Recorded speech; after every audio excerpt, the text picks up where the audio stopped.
South తమిళనాడులో assembly ఎన్నికల polling కొనసాగుతోంది. మొత్తం 234 నియోజకవర్గాలకు ఒకే దశలో ఓటింగ్ జరుగుతోంది. 234 శాసనసభ స్థానాలకు 4023 మంది అభ్యర్థులు బరిలో నిలిచారు. ఇందులో 443 మంది మహిళలు ఉన్నారు. సుమారు 5.73 కోట్ల మంది ఎన్నికల్లో ఓటు హక్కు వినియోగించుకుంటున్నారు. పలువురు ప్రముఖులు తమ ఓటు హక్కు వినియోగించుకుంటున్నారు. ఉదయం 9 గంటల వరకు తమిళనాడులో 17.69% పోలింగ్ నమోదైంది.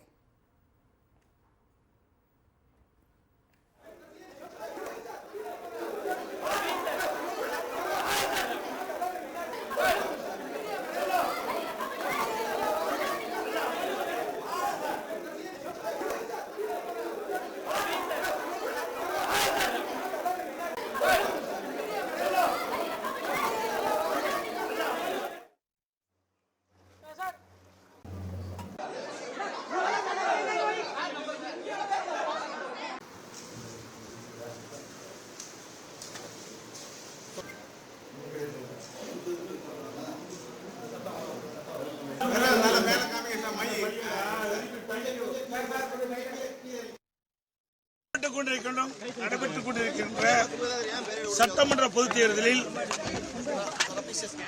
வாக்காளர் மக்கள் அனைவரும் வாக்குச்சாவடிக்கு சென்று தங்களுடைய ஜனநாயக கடமையை ஆற்ற வேண்டும் என்று அன்புடன் கேட்டுக்கொள்கிறேன். 100% தேவையில்லாதெல்லாம் கேள்வியெல்லாம் வேண்டாம். இது இப்போ தேர்தல் விதிமுறைப்படி இருக்குது. தேர்தல் விதிமுறைப்படி என்ன கேள்வி கேட்கணுமோ அதுக்கு இப்போ தேர்தல் நடந்துகிட்டு இருக்கு. You can see the smile on my face, that says it all. Casting my vote has been my biggest democratic right, and I think this matters a lot to me as a citizen of the country. I wasted 6 years in between, but I don't think we should be talking about any political party in a booth right now. Today is the time for people to take a call, take a decision, and we leave it to them. I think these are part and parcel of being in a political party or being in a political arena.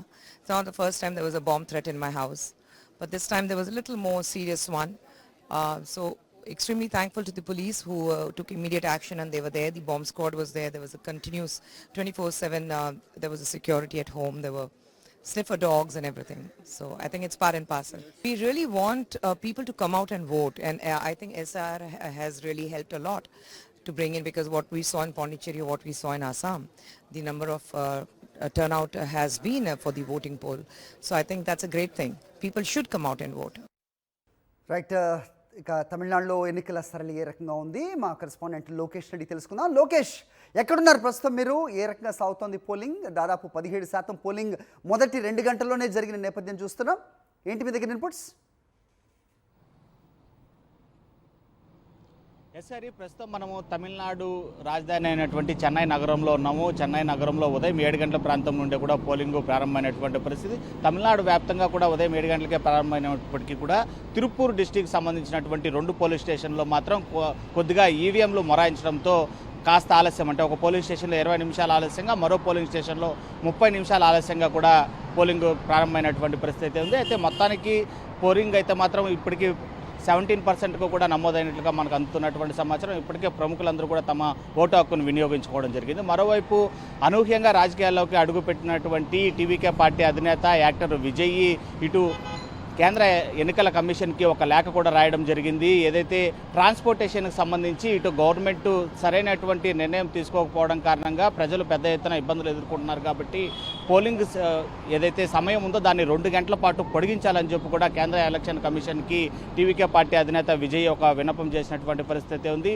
ఇక remaining పార్టీల విషయానికి వస్తే ఎక్కడికక్కడ వాళ్ళు ఏజెంట్లను పెట్టుకొని ఇటు తమిళ ఓటర్ని ప్రసన్నం చేసుకునేటువంటి కార్యక్రమం నిర్వహిస్తున్నటువంటి పరిస్థితి. ఇటు ఓటర్లు కూడా ముందుగానే ఎండ ప్రభావితం పూర్తిగా ఉండటంతో ఉదయం నుంచి కూడా క్యూ లైన్లు కట్టినటువంటి పరిస్థితి. ప్రతి పోలింగ్ బూత్ వద్ద కూడా క్యూ లైన్లు దాదాపు 100 నుంచి 200 మంది వ్యక్తుల వరకు కూడా క్యూ లైన్లో వేచి ఉండేటువంటి పరిస్థితి ఉంది. ఈవీఎంలు అదేవిధంగా వీవీప్యాడ్లకు సంబంధించి ఆల్టర్నేటివ్ ఏర్పాట్లలో కూడా పోలింగ్ సిబ్బంది ఉన్నారు. ఇటు తమిళనాడుకు సంబంధించినటువంటి సెక్యూరిటీ సిబ్బంది కాకుండా కేంద్ర బలగాలతో పాటు ఆంధ్రప్రదేశ్ నుంచి కూడా పోలీస్ శాఖని కొద్దిగా డిప్లాయ్ చేసుకున్నటువంటి పరిస్థితి. 4,000 మందికి పైగా కూడా ఆంధ్రాకు సంబంధించినటువంటి పోలీస్ యంత్రాంగాన్ని కూడా తమిళనాడు ఎలక్షన్కి సంబంధించినటువంటి ఇంప్లిమెంట్ చేసుకొని ఇక్కడ పకడ్బందీగా ఎన్నికల ఏర్పాట్లు అయితే కొనసాగుతున్నటువంటి పరిస్థితి.